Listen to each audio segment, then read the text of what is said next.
let us know when we're live. And you are good. Great. Thank you so much, Melissa. Well, good evening, everyone. This is Katie Crystal, Chair of NVTC and Chair of the Executive Committee. Welcome to our January 7th Exec Committee, our February 4th Exec Committee meeting. We are beginning the meeting at, by my watch, 5:35 p.m. Of course, given the ongoing public health emergency, we are conducting this meeting electronically. Take the opportunity to note that our commission staff followed all of the procedures and guidelines in the legislation that empowers us to meet virtually, and this meeting is simultaneously being broadcast to the public on YouTube. As always, if you could mute your microphone when you're not speaking to help manage background noise. I've been struggling with that myself this evening, so I say that with empathy. Just check that mute button at the bottom of your screen. And as always, we have that chat function if you're having any technical difficulties, but it's important that we conduct no public business over that chat, which is to say we don't use it for any substantive conversation. Kate, I'm going to turn it to you to call the roll for committee members. So please respond here or present when you're named. Chair Crystal? Here. Mr. Aguirre? Here. Ms. Fuller-Korn? Mr. Letourneau? Mr. Meyer? Here. Ms. Palchik? Present. Mr. Smedberg? Present. And Mr. Snyder? Here. Fantastic. And also for the benefit of those who are watching on YouTube, I'm Executive Director Kate Mattice, and we are also joined by Director of Finance Administration Scott Colforth, NBTC's Legislative Liaison Amy Perrin-Seibert, and Legal Counsel Steve McIsaac, as well as our Web and IT Manager Melissa Walker. Thank you so much, Kate. And everyone, thank you so much for making the time to join us as well this evening. And Madam Chair, please. if I could, just to let you know, Mr. Letourneau is unlikely to be with us this evening. So there's a chance he might be, but it's unlikely he will be. So I just wanted to let folks know that. Yeah, great. And thank you for sharing that with us, Paul, as well as everything you're doing to stay in touch with him. Okay, so we are going to just begin with a quick review as we always do. You should have before you the meeting summary of our last meeting, which was January 7th. We don't need action on those or formal approval, but if anybody has any corrections, here is your venue to raise them or questions. Okay, hearing none. Kate, let me turn it back to you to just briefly preview the agenda for the commission that is ahead tonight. Absolutely, happy to do so. And first of all, I do want to highlight we did not receive any public comment in advance of this meeting. But you did receive several blue items just a little bit earlier this week. One of them is the resolution to approve our state transit grant applications. That's information that we do on behalf of our jurisdictions every year. You also received the list of the applications that we just received for the 395 program for commuter choice, and then also the materials to support the closed session at the end of the meeting. And so we only do actually have one action item for the meeting, which is our consent agenda, which is fairly routine. It's our electronic meeting resolution and actually those grants that I just mentioned. But we do have an opportunity to hear a discussion on the MoMATA proposed FY22 budget. You'll also hear a discussion about our own FY22 general administrative budget, as well as updates on state and federal legislative actions. And I know Amy's obviously here with us. She'll be with us later in the evening as well. We do have a closed session at the end of the meeting, and it's regarding acquisition of real property at the Broad Run VRE station. So that's the overview of the agenda. And Madam Chair, if I could, I wanted to introduce the proposed idea for how to handle our budget. Is this a good time for me to do that? Please do. I think that's a good, well, here, let me just quickly pause. Any questions about the agenda items for tonight? Relatively few action items as Kate was teeing up, but a good opportunity to discuss some things that are probably top of mind for all of us. Questions about the agenda, and if not, we'll let Kate go into revisiting a conversation we started last night or last month about the budget. Yeah, I'm actually just gonna. Okay. Seeing no agenda questions, back to you, Kate. Great, thank you very much. So obviously we had a really good conversation about our administrative budget last month. We have prepared some draft options for the commission, but one of the things that we heard very loud and clear from you is there's a lot of stuff that's happening at the jurisdictions right now, and you're all working on your own budget. And so knowing that there's a lot of moving parts, of course, we also have the General Assembly, things are happening right now there as well. I wanted to see if I could get the executive committee's support for us to actually come back with our budget, knowing what the jurisdictions are doing a little bit later this spring, so that we can actually go in with the most and best information we can. We actually have the flexibility to do this up until our June meeting, but obviously we want to do that with your support. So that is a proposal that I wanted to put forward to you that we could introduce later this evening. So we come back with right now we have two options of the budget. We could actually come back a couple months from now with, a budget that reflects a lot of the information that you guys provided us or shared with us about your own budget timing.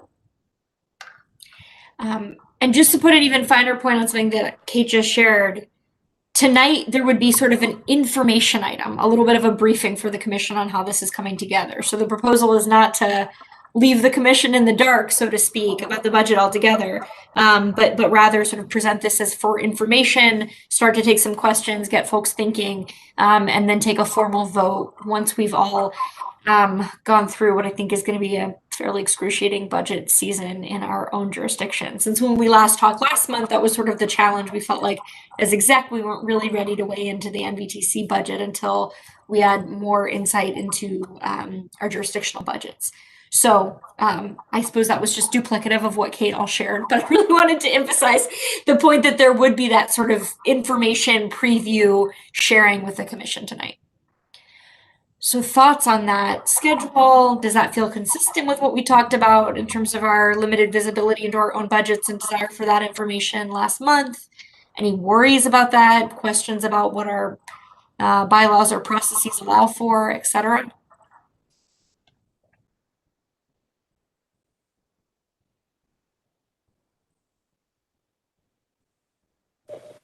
I see a slightly pained expression or two, which I imagine is just because we're pained thinking about the state of our own jurisdictional budgets, not necessarily because we're pained with the proposal. Is folks being quiet means we're relatively okay with that? I think so. I'm just looking up our budget timeline and being new to this. Does this fit with our bylaws? And can you remind me of when we think this would be coming forward?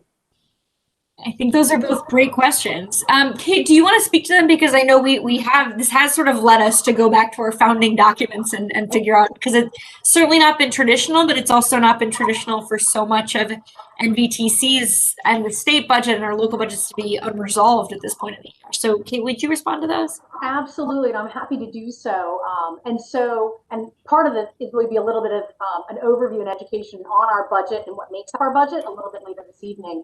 But in terms of our own bylaws, and this, history of is that we would provide the budget to the executive committee in December, and in January we'd be providing it to the commission for approval.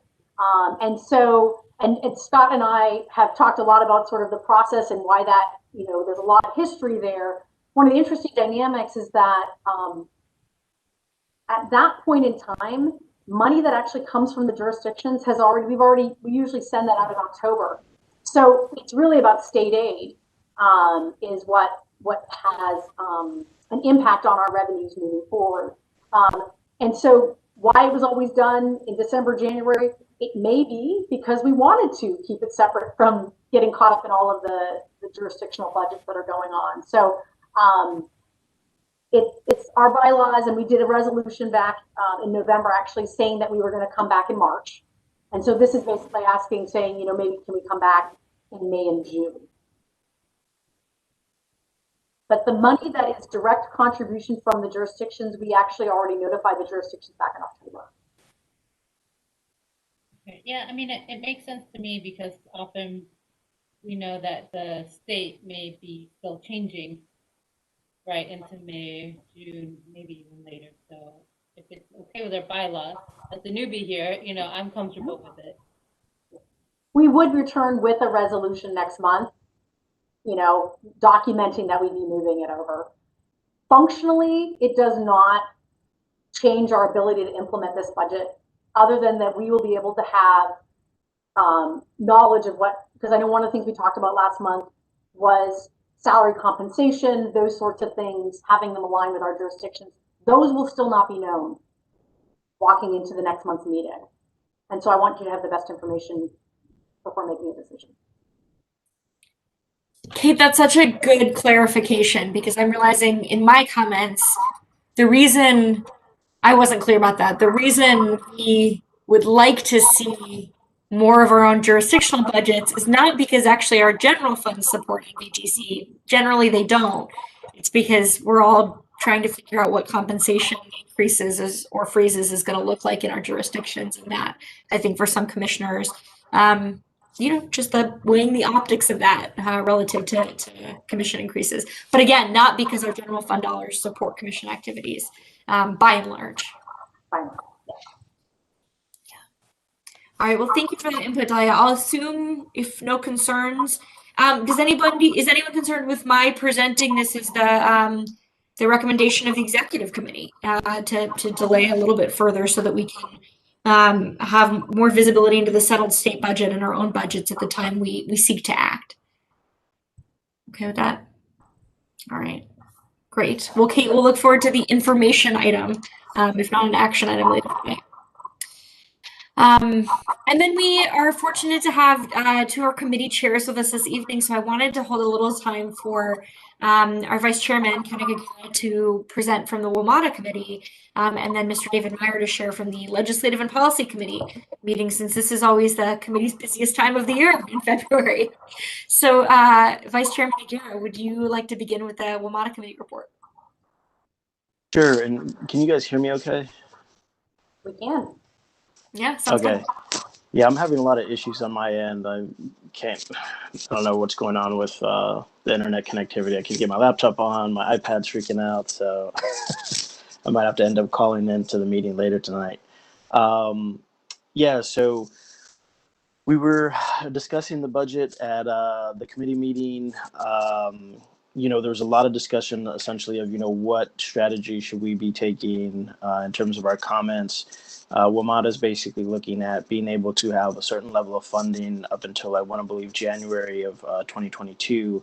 And at that point, we kind of hit another cliff, if you will, and there would have to be another round of potentially drastic cuts. So, you know, part of the conversation was, should we stick to doing that and try and have additional service from now until January 22? And then, you know, deal with those cuts when we get to them, or should we lessen cuts now? Should we be a little bit tighter with the budget now so that in 22 there's slightly more money to deal with some of the issues that we're going to be facing in January? So that was the bulk of the conversation, if you will. And yeah. There's a lot of I think the biggest issues is the fact that there's so many moving pieces to this, and so many other factors to consider from the federal government, and, you know, if they decide to act, how long it will take and how much money they would be able to provide. I know on our side, Virginia, of course, we've been lobbying the state legislature for a one-time allocation of $30 million that will help all of the localities kind of pay our WMATA bills. And so there's a lot of things that we're having to deal with, but that was a conversation, and I know several of the folks in here right now were a part of it as well. Indeed. And I know we've got Mr. Smedberg on the line with us now, and I think we can spare you having to give a presentation twice, but I know this is the major topic of discussion at the WMATA board as well, so we'll look forward to maybe having a little more conversation with that on the full commission. But in the meantime, questions for the committee? Okay. Seeing none, Mr. Aguirre, thank you for your leadership in making sure that we are as aligned as possible as a region, which is really important. And I think you teed up a perfect transition with reference to that $30 million, one of our key legislative priorities, over to Mr. Meyer, who I think is supported by Ms. Perrin-Seibert, our legislative liaison in Richmond. So let me turn it to you both for an update on the always fast-moving machinations in Richmond of session. Well, thank you. We had our Legislative and Policy Committee meeting this past Tuesday, February 2, in the afternoon at 4. And I'm glad Amy is on because, as Katie said, this is probably the most dynamic time of the year for transportation legislation. And of course, the highest priority for NBTC is the one-time payment out of the general revenue budget of $30 million to help our local jurisdictions cover our commitments to Metro. There is a communication/education challenge for all of the jurisdictions vis-a-vis this particular bill, because a number of representatives, not just from Northern Virginia, but particularly from Northern Virginia, are asking, hey, we saw the federal legislation that was passed in January, and we thought that took care of Metro's needs. And the answer is, well, yes and no. Yes, it was hugely helpful, as we all know the reasons why, but it never was intended to cover the local component, and that still is in play. It's going to be a significant challenge on a pro rata share to all the jurisdictions in Northern Virginia if, in fact, this funding is not approved by the GA. We had a candid discussion, and I'm glad Jennifer's on the line today, about some unanticipated revenue shortfalls in DRPT's program area as well, and the impact that may have on the whole spectrum of funding of different activities by NVTC. So, Amy, and then we had a discussion also at the end of our committee meeting about the status and the anticipated changes in federal funding as well. There's some very positive developments on the federal front, but there's also some significant challenges. And there's a lot of new players on the federal scene. Some of them are coming back to US DOT with strong public transit bona fides, which is always good. However, there are a lot of demands as well. So with that, I'm going to ask Amy if she could give us the absolute latest on the progression of our bill at the GA, as well as any other developments that might affect that. Sure. Thank you, Mr. Chair, members of the committee, Amy Perrin-Seibert, obviously the liaison in Richmond. And to give you guys an update, I mean, first off, I will say, a huge thank you to all the commissioners who have been just doing yeoman's work. I am very impressed, even just since Tuesday, and how many phone calls and letters and work you guys have done, which has been huge. I mean, you've all done a really great job, and it's hugely helpful because I think especially in this instance, when we're asking for money for the localities, it's very important for them to hear from you guys, right? I mean, it was really critical for them to hear, not just for NBTC that you need the money, but that you guys need the money. So thank you for that. And obviously, I would like to thank and will thank at the meeting all of our legislative members of the commission as well, who have also been doing such great work. I mean, I think obviously we're lucky to have Delegate Krizik, who is the chair of the Transportation Subcommittee of Appropriations, on here. So he's been, obviously extremely helpful. The speaker, Delegate Sullivan, Delegate Reed, who's also on appropriations, and then we've got Senator Eben, who has been obviously also very helpful. So, I mean, everybody's doing a great job. Obviously, I think some of the usual issues exist, which is, we still are not clear on how much money we have to spend at the state level. One of the trickiest things, and I know Director Mitchell knows this too, the new reforecast comes out this week after the budget comes out, which is tricky.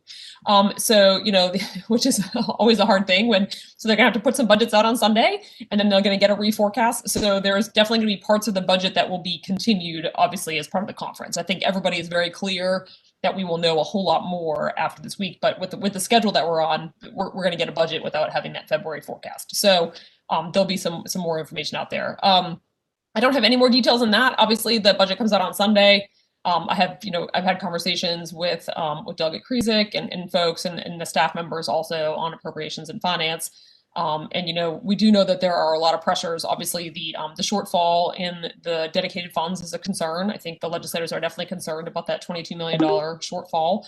So that plays into this too. So I think they're also sort of thinking, our $30 million ask, that $22 million shortfall that's there, how do they balance those issues?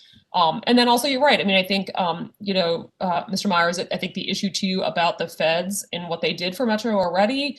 But I think also there's a real issue too of them thinking that they're going to do a whole lot more too. So I think that, with the new change of administration, everybody's expecting that the feds are going to come through with more money, both for transit and more money for localities. I think they're hoping that local government piece is going to be part of it. So I think there's a little bit of sort of like hopeful, wishful thinking about what the feds are going to do, which I think is also playing into a little bit of how the state is looking at what they're going to be able to do here. So I think those are all the factors. Again, everybody's been doing a great job. We've been working really hard and trying to get the message out there. And so I appreciate all that, but I don't have any, we will know on Sunday is the best that I can say. So.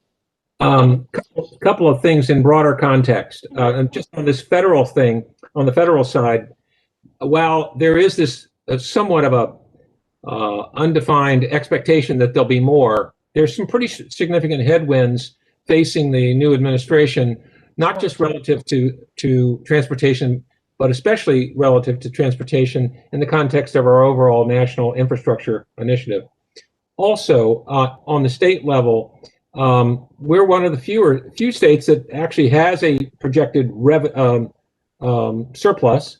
However, everybody wants their piece of that surplus, and the delegates and senators are very concerned about maintaining our AAA bond rating and strengthening VRS.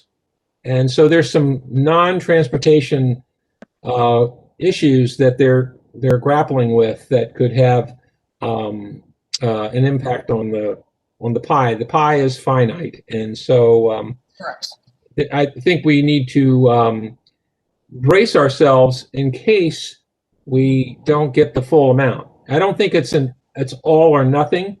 We certainly are going for the 30, but let's just be poised to hear that we might not get it all. But I certainly don't want. That's not our position, obviously. Right. That's correct. I mean, I think we knew this was, this was a big ask. I mean, I think we all knew that. I mean, $30 million general fund allocation is not a small ask of the General Assembly. So I think we knew it was a big ask. I think the legislators know that certainly we would take less if there was only less to offer, and we could do something with that. But obviously, but again, the issue is that you're right. It's a finite number of dollars. The General Assembly has a lot of their own priorities too, as caucuses on the House and Senate side that are actually have a lot of big price tags. And so I think some of the issue too is a lot of the bills and legislative priorities they have this year are pretty expensive. So I think that's also playing into it. They're trying to figure out as these bills are going through the system, how much of that is going to be a fiscal pressure. So, for example, like legalization of marijuana, expungement of criminal records, like all those things have pretty big, tens of millions of dollars in price tags. And so trying to balance all that, I think, is also another piece of this that is a little bit tricky, especially when we just had a budget done just 2 months ago, right? I mean, we had a special session that we spent 80 days working on a budget, and then 3 weeks later, we got a new budget. So, I think all those things are kind of playing into it. And again, not having that forecast for February has been tricky too. So, so we're doing our best, and again, appreciate everybody's help. We'll remain cautiously optimistic, but again, I do think it's a big ask, and so we'll see what happens. Katie, or I'm sorry, Amy, this is Paul Smedberg. Yes. So we did a lot of work with the federal folks in various offices, and just so people are aware, this last go around, this last tranche of money, it was a big lift to get transit included in that figure.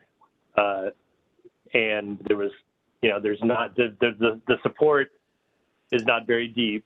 And if, some things we're hearing is that if there is third round, it may come in the form of, okay, here's $10 million to go buy some buses. Here's, Okay. The 10 million to do something. It won't be potential, it won't maybe be an actual outlay of cash. They may tie it to projects or something like that if they can get something through for transit again. And there's a real desire to, step in to help the localities in the states. So I think to the extent we've been getting pushback from members of the General Assembly thinking there might be more coming, it is about thinking that maybe relief is coming for state and local, right? Rather than Yes. But and Paul's right. At the federal level, there's across the board, not just transportation, but there is a discernible movement towards earmarks again. And so when it comes to transportation, it's probably going to be more surgical and more precisely directed. Yep. It has pluses and minuses depending on who the recipients are and what the provisions of the funding are all about. So. Yeah, and also just so people know on the phone, Senator Warner had a great deal to do with getting that money for transit through with the group of 8. Yeah. Been trying to sing his praises when we talk about Metro locally. Make sure people know where to put credit where it's due. Yep, absolutely. Yep. Yeah. Thank you, Mr. Schmidberg. So we actually do one more item related to the General Assembly. I'm glad we have Director Mitchell here because I know one of the other big issues that is percolating is the WMATA dedicated funding, right? The big achievement of 2018 and the status of those revenue sources, which, as you all remember, one of the big ones is the hotel tax, which has taken some hits, to say the least, during the pandemic. So, Director Mitchell, I know you and your team have been working furiously on the numbers and resolution to that. So I don't know if there's any insights you can provide for us. Oh, you're on mute. You'd think after all these months, you'd learn how to unmute yourself. Anyway, I'm looking for a table that I pulled up the other day. We are expecting a shortfall in this fiscal year of about $22.3 million in the WMATA dedicated funds, and a lot of that is a result of the TOT tax, and we actually expect that shortfall to continue for the next 6 years. So this is going to be an issue, I believe, even beyond this year. At this point, we are still looking at state funding sources that we can utilize to fill that gap. Definitely, at least for this year. I'm not sure about the years after that, but I know I've been getting a lot of questions about whether we expect the localities to be on the hook for that. And I think the short answer is no. Under the way the compact works, as you know, well, I should say, first, as far as the dedicated funding goes, our portion has to be proportional to DC and Maryland's. So what we've said is that either WMATA is going to have to reduce the size of the capital program because DC and Maryland will also be putting in less, or we'll have to find alternative sources. So we are looking for alternative sources for that. I know there's a number that are under that we're having discussions about. So, but at this point, we're not making assumptions that those are going to have to hit the local jurisdictions. So, but I do think that this is going to be an issue going forward. And I have forecasts that I provided or showed at our the Senate Finance Transportation Sub meeting last week, and it does show I think a shortfall. About 22 million this year, and it's about less than 20 in the years after that. But it's still, I think, going to be an issue that probably is going to need some sort of legislative remedy in the future. That's not an administration position, but my gut feeling is that that's going to have to be addressed in order for us to maintain this commitment. So I wish I could be a little bit more definitive at this point in time. Oh, you're on mute too. There we go. I just wanted to underscore what a big deal it is to know that you and your team are committed to not seeing that shortfall transferred to the localities, to channel my my inner Phyllis Randall, who I know would be here wearing her authority chair hat, you know, noting that as many of you will remember in 2018, right, that legislation in fact took the money from if not the local uses and at least regional uses, right, and redirected it to WMATA. So that was a hit already, and so for the localities to have to make that up again at a time when we're struggling so much is, I mean, it would be devastating. And so to know that you as our partner are not even considering that is a big deal. And I can say, at least for me, we really appreciate it.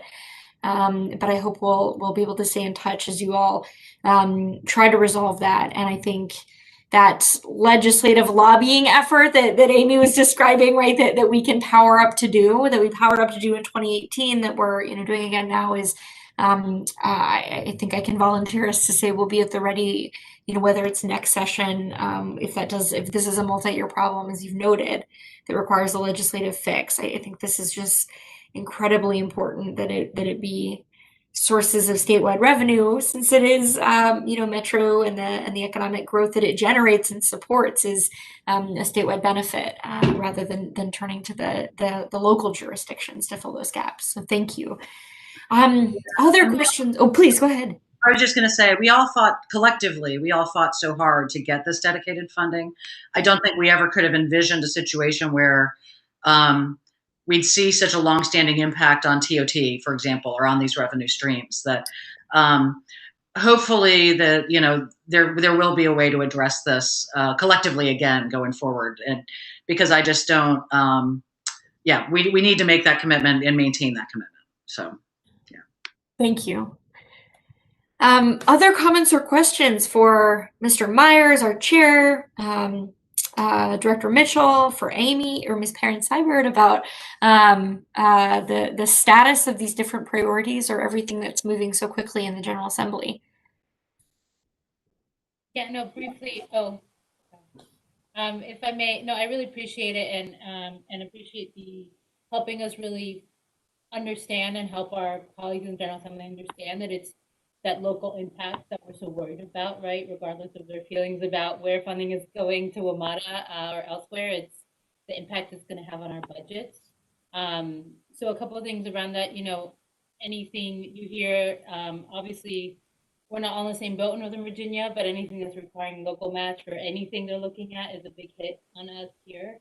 But my understanding is if there is any kind of windfall, and hopefully, even if they can't commit to those 30 million, I'm hoping both the House and Senate will consider, language to at least keep that door open and allow for the budget review to consider additional funding.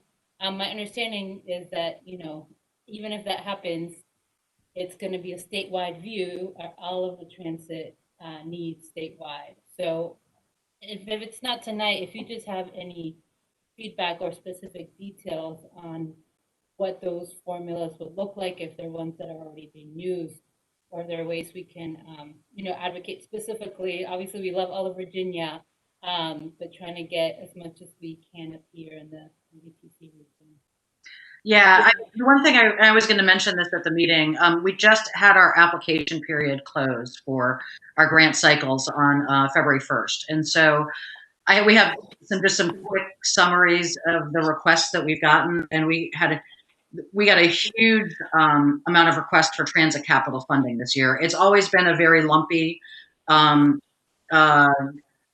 sort of amount because systems buy vehicles in batches. And so we have some years where we don't get a lot of requests, other years where we get a lot of requests.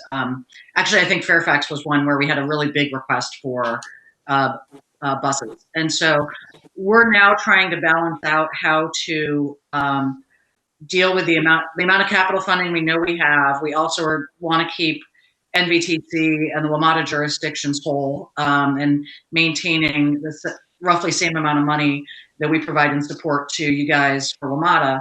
And we're trying to balance all of that right now and figure out if there's some ways also where we may be able to flatten the curve on some of those funding requests and push some of the funds into outer years. So those are all things that we're balancing and doing over the next 4 weeks or so. So we'll have more information in the future, but I definitely hear you. The issue of local match is a big one. So yeah, no, I appreciate it. If I could just respond to, just because you brought up the bus one, as you know, we're really looking at maybe bringing in some of those bus lines in-house. So things like that would be, a big hit to defer. So obviously. Oh, sure. Yeah. Yeah. None of that is to say that the merits of those requests aren't good ones. We just happen to have a lot of them hit in this year.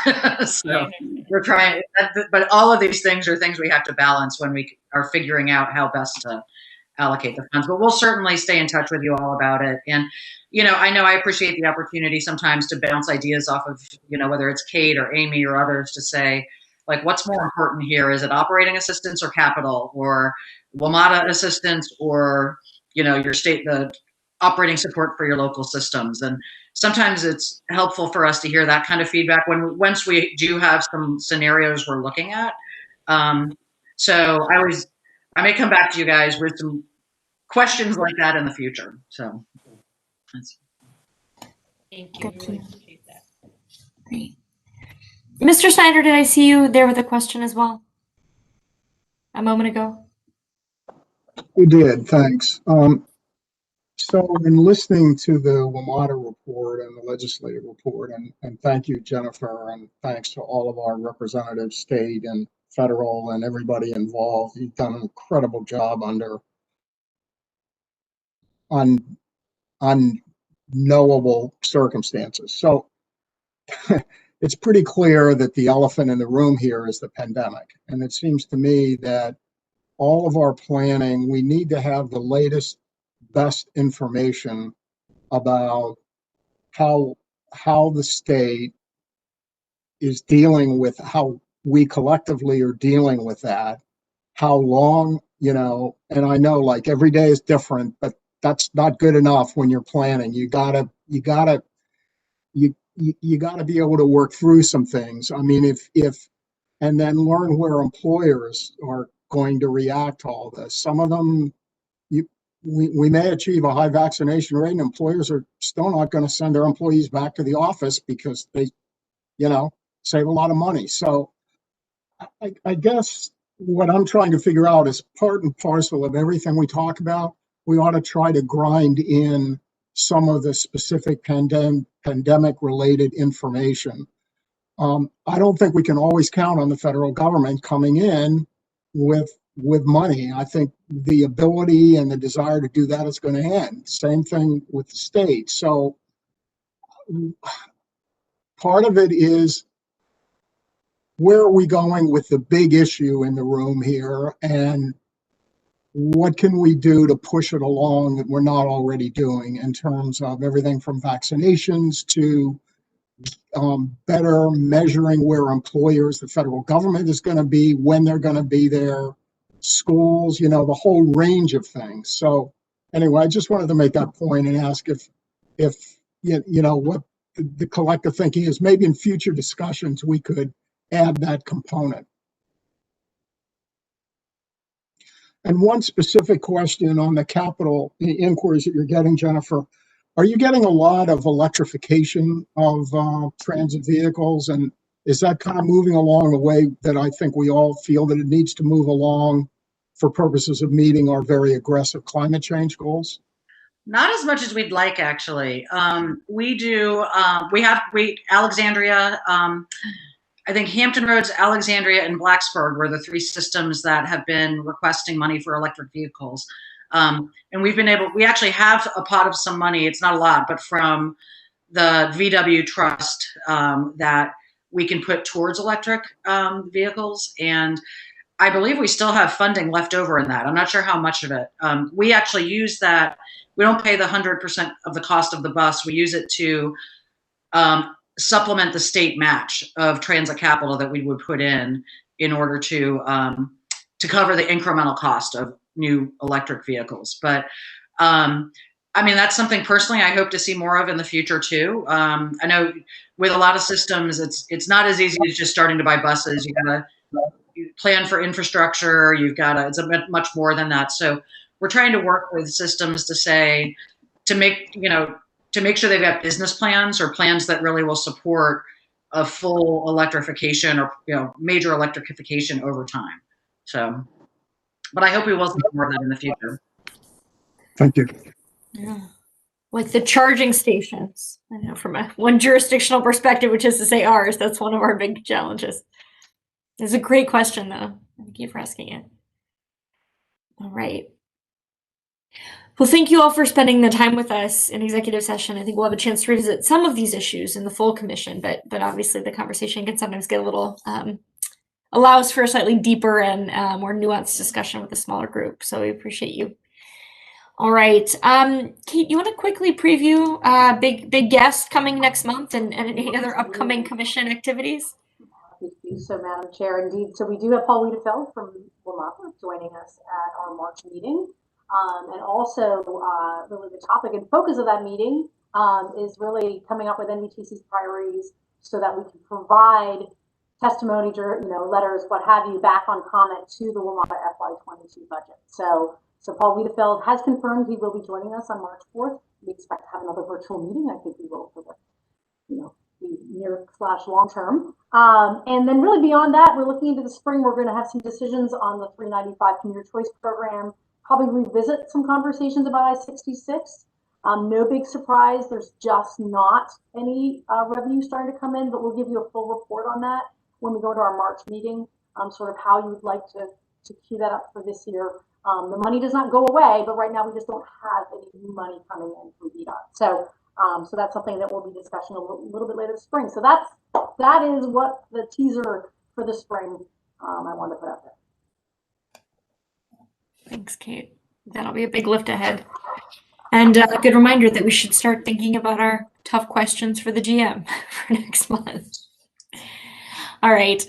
Any questions for Kate about what's coming down the pike? All right, well, seeing none, let's see if we can't give everybody 20 or 25 minutes to grab some dinner or a glass of water.